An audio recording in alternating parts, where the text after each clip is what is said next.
Spice Diana atabudde Levickson obwongo. Laba Spice Diana kyabakoze mu katambi ne Mickey Wine ate nga David Lutalo munnange ne Pretty Banks bekoze ebintu mu challenge gye babadde ate bakola. Bampita Jaminati nsinziza ku Jaminati Yugi.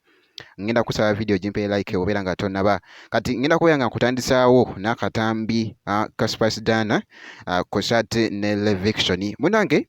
Akatambi kano katwedize nnyo era nga bw'olabaawo Spice Diana engeri gy'abadde yeekolamuko obusolosolo wali jjukira nti no babadde eri ew'omwana mulenzi King Saha eruweero munange era nga bw'olaba mu katambi naye bakira obwedda ekibadde mu katambi yonna yonna gye biggweredde.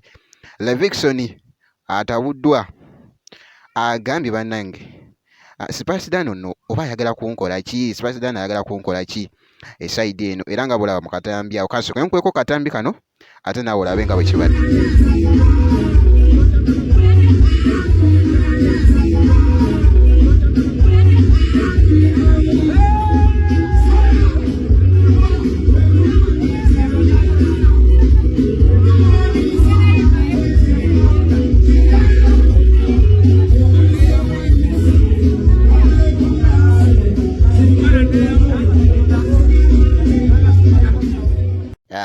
Naye nga weebito munnange ate weebitambudde anti jjukira nti no mbeera nkuzizza era nga akatambi ke nkuzizzaako ke ka David Lutalo ne Pretty Banks.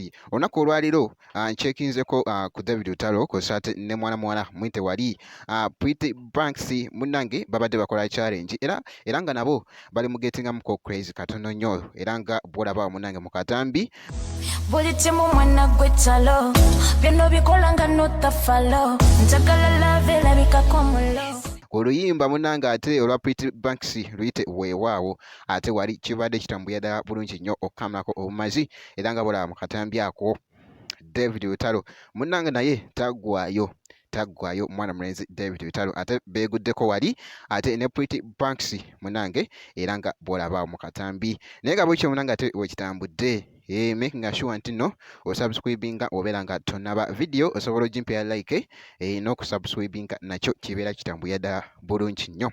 Ngenda kubeera nga nkomawo ate mu maaso eyo katono nnyo bwekiti.